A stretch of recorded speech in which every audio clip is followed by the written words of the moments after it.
Yo la troupe c'est motive et on est de retour pour tout mélanger. On est de retour pour tout mélanger les gars. Voir Zootopie 2 et j'ai beaucoup aimé le film. Mais ce film m'a fait beaucoup, beaucoup réfléchir sur plein de sujets et j'ai envie de vous parler de ça aujourd'hui. Je vais spoiler le film, je vous préviens. Si vous l'avez pas vu, allez le voir. Franchement, c'est un bon film. De toute façon, on va revenir sur les qualités artistiques, narratives du film dans un premier temps, avant de passer à son message. Message qui était, faut se l'avouer, assez couillu, assez courageux de la part de Disney. Surtout de la vision que moi j'ai de Disney de ces dernières années un peu mollasson. On va revenir sur ce message qui m'a beaucoup surpris, mais qui m'a interrogé aussi sur pas mal de sujets. Ouah!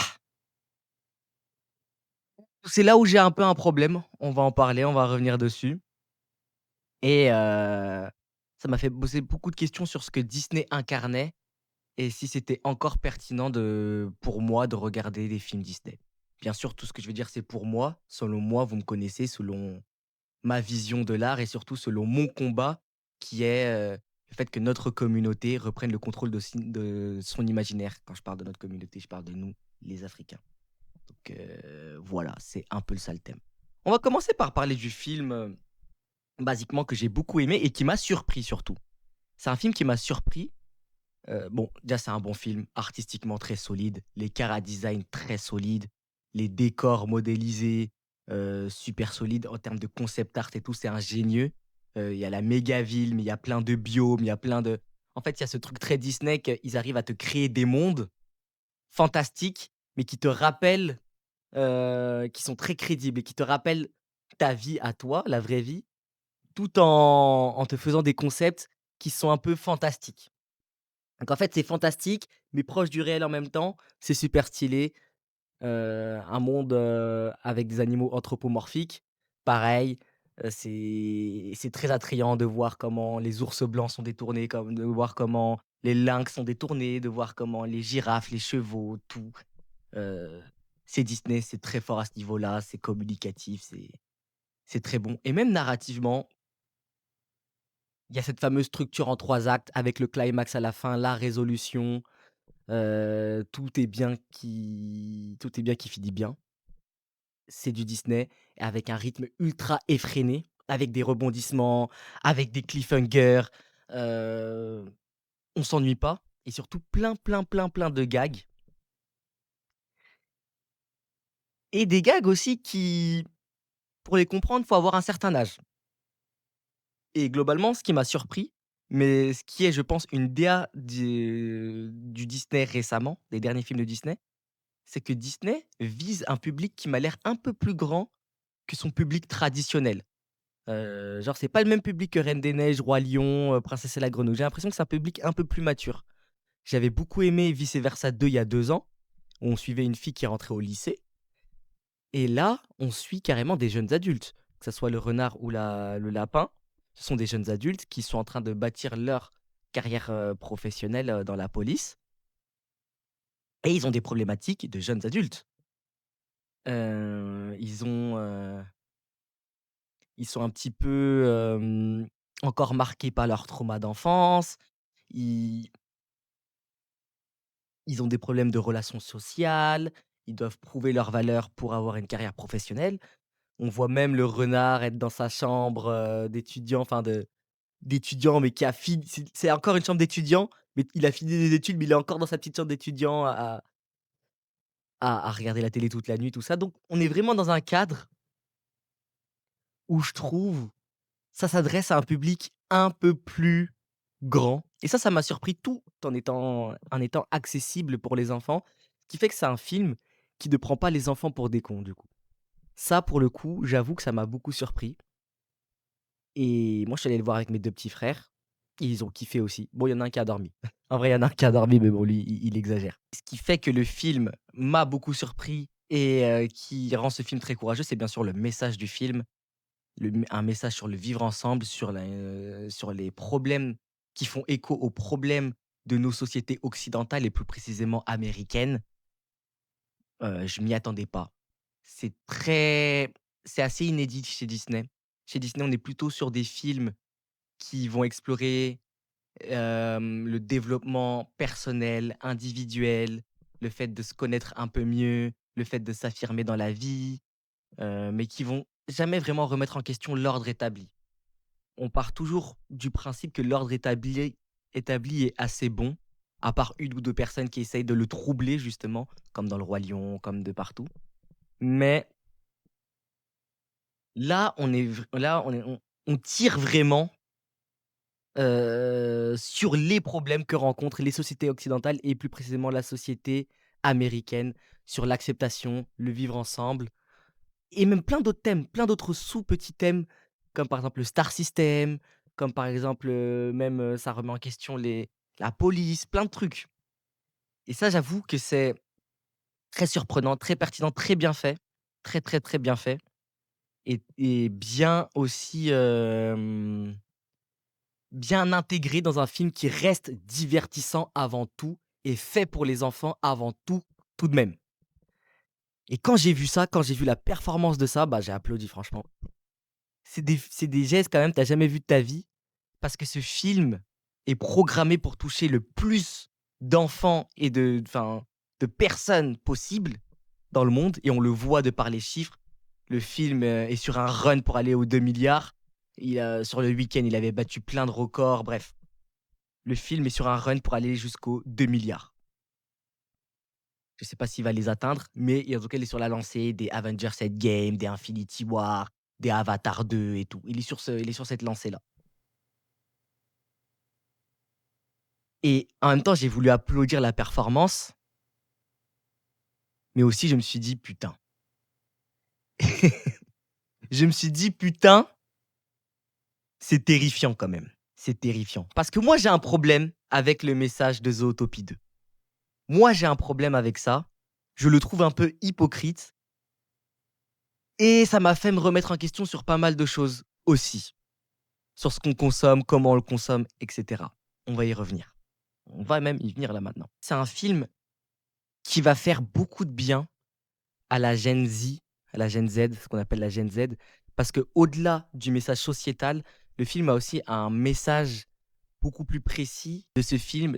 Voilà, c'est la Gen Z des sociétés occidentales qui ont beaucoup de problèmes de communication et de relations sociales, parce que ce sont une génération de plus en plus isolée, de plus en plus de mal à s'exprimer avec d'autres êtres humains, en fait.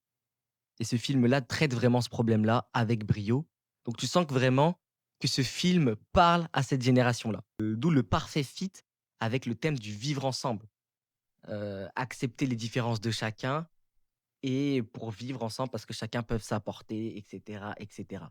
Donc c'est un film qui typiquement est calibré pour parler à cette tranche-là de la population mondiale.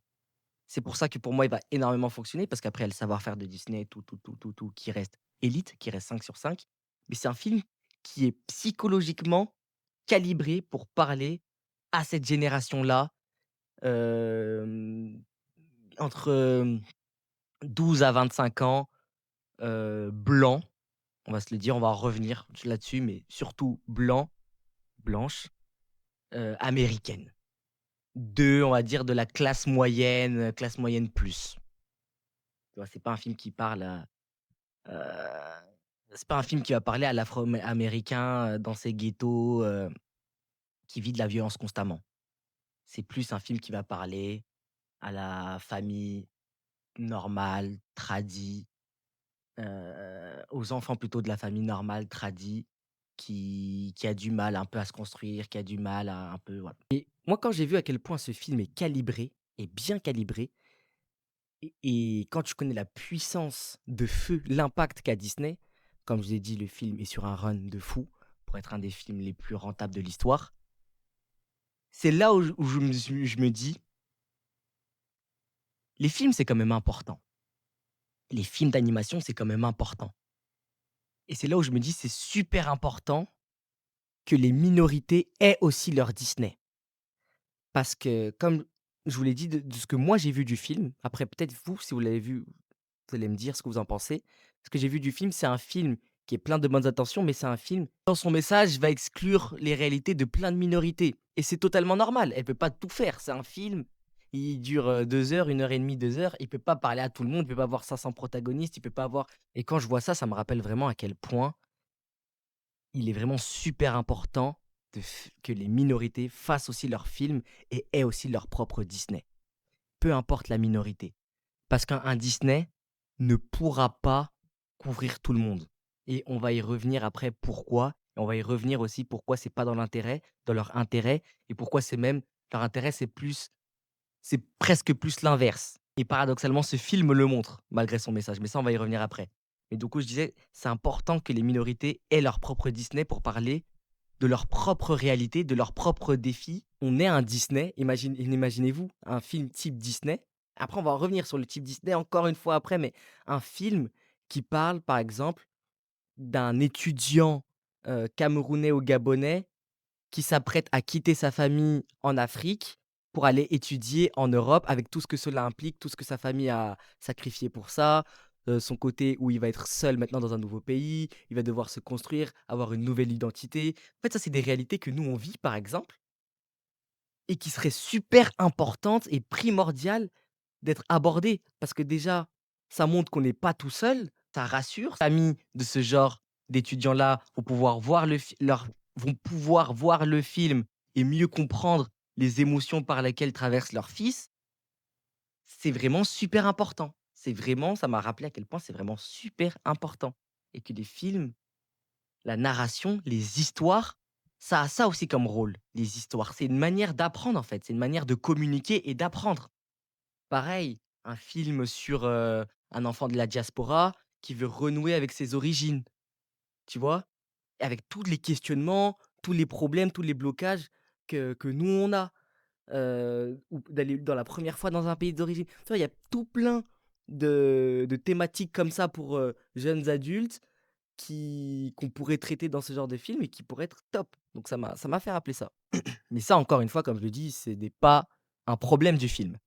Là où maintenant j'ai un problème avec le film, et là on va rentrer dans le vif du sujet avec le message du film. Bien évidemment, les intentions sont bonnes, la tolérance, le vivre ensemble, etc., etc. Le problème avec ça, c'est que j'ai l'impression que dans le point de vue, la manière dont c'est montré, ça va que dans un seul sens. Je vais m'expliquer. Ok, je viens de me rendre compte au montage que mes propos étaient pas du tout clairs et limpides. Donc je vais vous épargner cette bouillie et je vais m'expliquer plus clairement. Mon problème avec le propos de Zootopie 2, et là attention spoiler, c'est que c'est un film qui va prôner le vivre ensemble et dénoncer un peu la discrimination, mais c'est un film qui ne se concentre et qui met en tout cas très peu d'efforts pour véritablement comprendre ou même mettre en valeur les personnes discriminées. Ici dans ce film, les reptiles. Les deux trois pauvres scènes qu'on a sur les reptiles font partie des plus rushées et les moins travaillées du film. Je trouve ça délirant. En fait, les reptiles, ils sont tous caractérisés et entre guillemets justifiés par le fait qu'ils ont inventé la barrière climatique et qu'ils sont pas dangereux.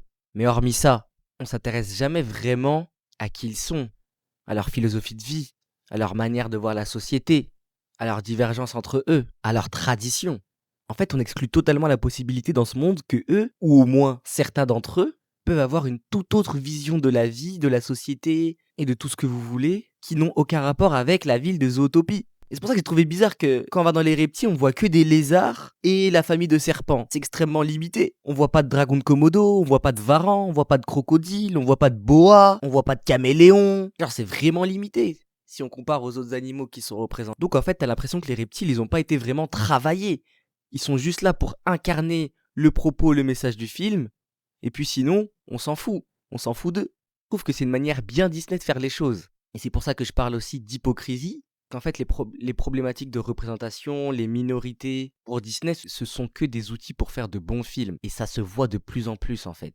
Et moi, je trouve ça extrêmement agressif, voire même impérialiste, dans le sens où soit tu adhères, tu sers et tu es utile pour l'élaboration de la méga-ville Zootopie, du méga-projet de mégalopole multiculturelle à très forte consonance occidentale et américaine, soit tu n'existes pas. J'aimerais bien que dans le Zootopie 3, le Zootopie 4 ou quoi, eh ben, il y a d'autres personnages qui ont peut-être une autre manière de voir la société, la vie, ou qu'on aille un peu plus loin, parce qu'en fait, c'est le cas dans le vrai monde. C'est pour ça que, pour moi, même s'il y a un Disney, un grand film d'animation Disney qui se passe en Afrique qui sorte, ça ne changerait absolument rien.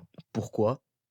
Déjà, je vous spoil, mais ça se passera soit au Nigeria, soit en Afrique du Sud, soit en Tanzanie, soit peut-être en Égypte ou au Ghana, tout simplement parce que ce sont des publics anglophones. Ce sont des publics que Disney ont identifiés comme étant les plus, rentables en termes de marketing. Par exemple, ce sont ces enfants-là qui ont le plus de pouvoir d'achat pour pouvoir acheter des jouets et cetera, et consommer des musiques. Il y a aucune chance qu'il y ait un film Disney qui se passe en Guinée-Bissau ou en Congo-Brazzaville. Ça, je vous le dis tout de suite, et surtout, ce sont des peuples dont il y a une grosse diaspora aux États-Unis.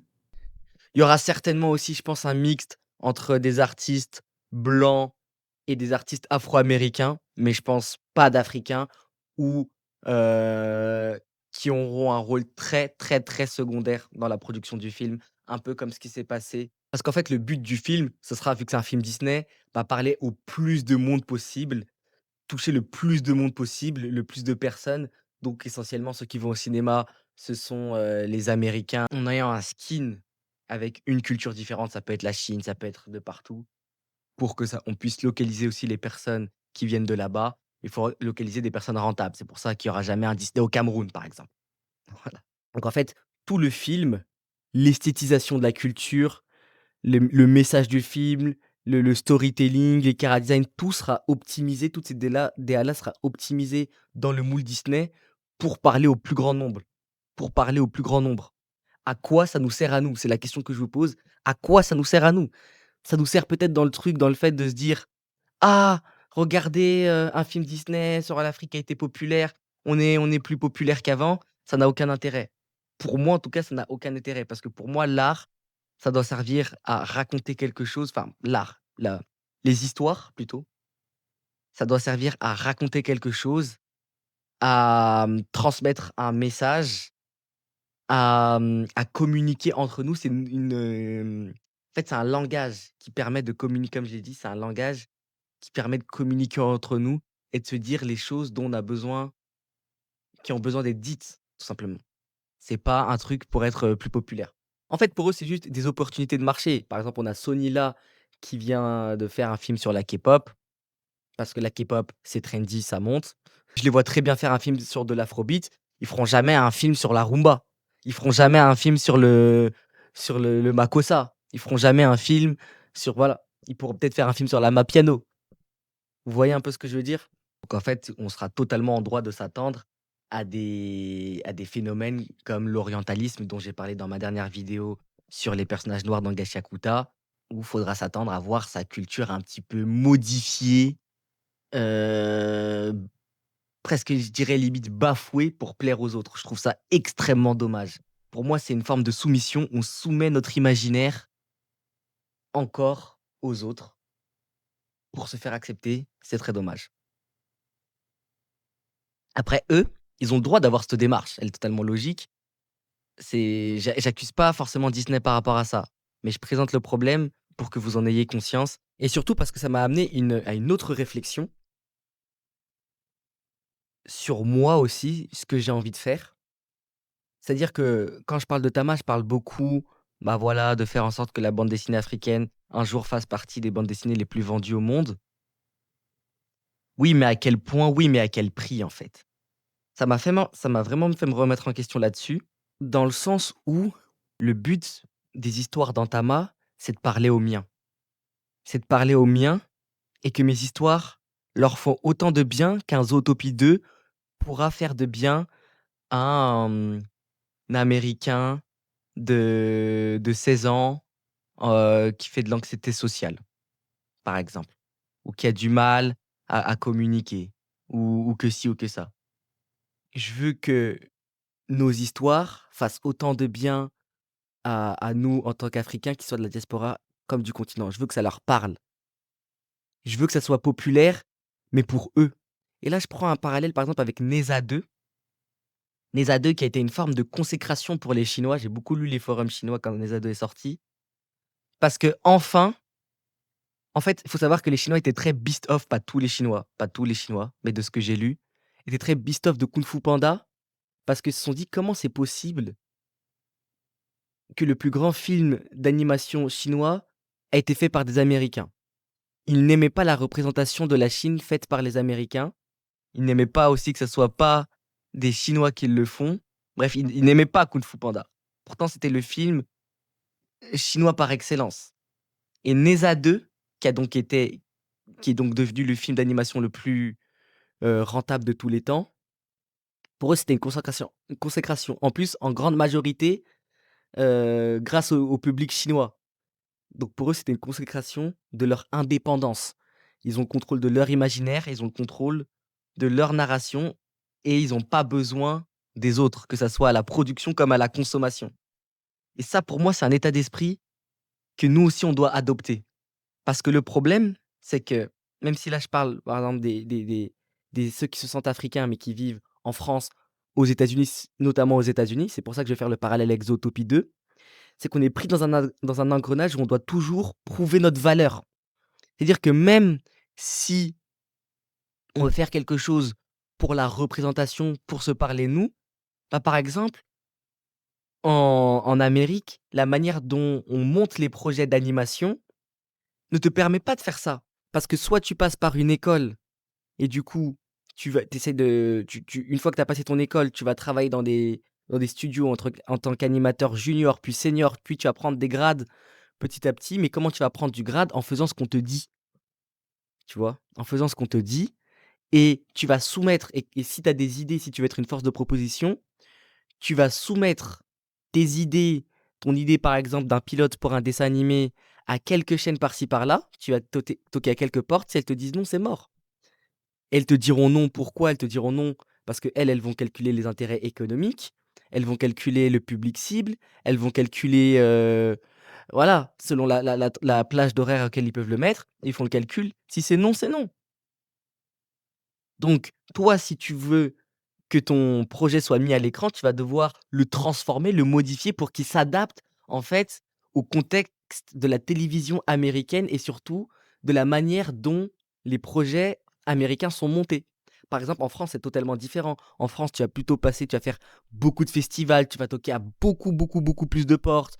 Il y aura des aides régionales, il y aura plein de petits trucs qui fait que c'est pas la même manière de monter les projets. Ce qui fait que, par exemple, dans le cinéma d'animation français ou européen, il y a pas vraiment une ligne directrice parce qu'il y a pas une chaîne, il y a pas, une plateforme de streaming française qui a une direction claire. Ça veut dire que tu peux avoir un film d'animation, par exemple, Le Sommet des Dieux sur l'alpinisme avec un tel style d'animation, tout comme et avoir un film d'animation, par exemple, Miraculous, ou avoir un Petite Amélie, un film de science-fiction.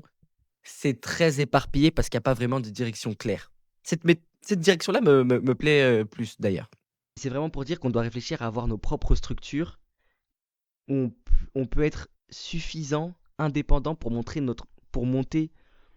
nos propres projets et pour qu'ils soient rentables que par nous-mêmes avant de penser à s'exporter. Ça, c'est super important. Et la deuxième interrogation que j'ai eue, c'est que je me suis dit, est-ce que c'est toujours pertinent pour moi en tant qu'artiste de manger des films Disney ou on va dire de l'animation mainstream américain autant par année? Est-ce que c'est encore utile? Et ça, c'est une déclaration d'un artiste que j'ai découvert, qui est un artiste qui fait des courts-métrages d'animation, une animation un peu expérimentale. Il a dit quelque chose qui m'a beaucoup fait réfléchir, je vais vous le lire. Voilà, je vous lis sa citation. J'ai décidé de prendre mes distances avec l'industrie de l'animation américaine au point de ne plus me soucier de ce qu'elle produit. Je souhaite vraiment voir davantage d'artistes LGBT+ non blancs et de femmes créer des animations personnelles sans ambition de rejoindre l'industrie. L'objectif principal de mon festival Transfiguration est de mettre en lumière le travail de ces artistes-là. Donc là, après, il met en avant son festival.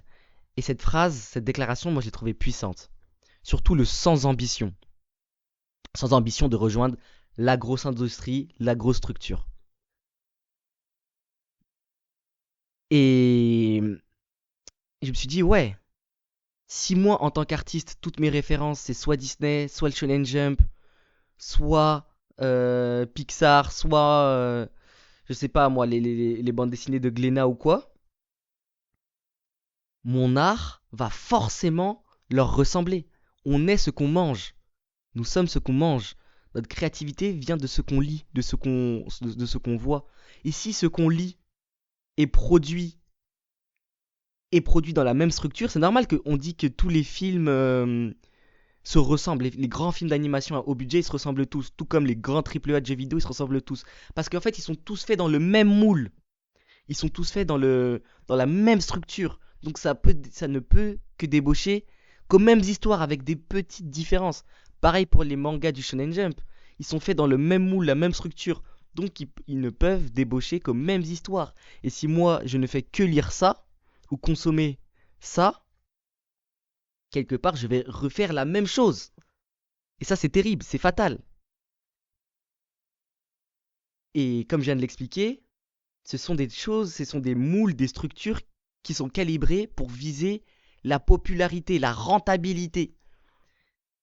Et comme je viens de l'expliquer, ce n'est pas ce que je veux dans mon art, ce n'est pas ce que je veux dans mes histoires, ce n'est pas ce que je veux raconter. Et ça, du coup, ça me fait penser la question, est-ce que c'est encore pertinent de regarder des films Disney chaque année en fait? Parce que du coup, Disney, là actuellement, surtout dans l'animation, bah ils sont pas comme dans les années 90 ou dans l'âge d'or, ils sont pas non plus souverains dans l'animation à tel point que tu ne peux pas manquer un film Disney. Il y a plein d'autres films qui sont dans plein d'autres pays du monde qui sont aussi attrayants malgré qu'il y ait beaucoup moins de budget. Donc pourquoi en fait? Et surtout que je pense qu'on est dans une époque où on décorrèle beaucoup trop le produit culturel qui sort à la fin du contexte. C'est-à-dire qu'on regarde beaucoup des choses.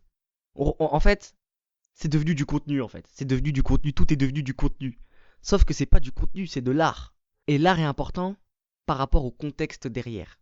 Par rapport à celui qui l'a fait, le sens de celui qui l'a fait à la base. Donc j'aimerais en vrai découvrir, je le fais déjà, mais le faire encore plus, le faire même en majorité, découvrir des œuvres, que ce soit bande dessinée ou animation, qui sont faites par des personnes dont le contexte me parle, dont les intentions me parlent beaucoup plus, et qui soient faits ou qui soient montés de manière plus authentique. C'est pour ça que j'aime beaucoup les projets indépendants qui se font avec du financement participatif.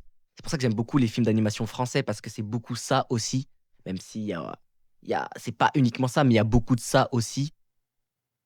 C'est qu'on est vraiment on a une proposition artistique. Ceux qui y croient, aidez-nous.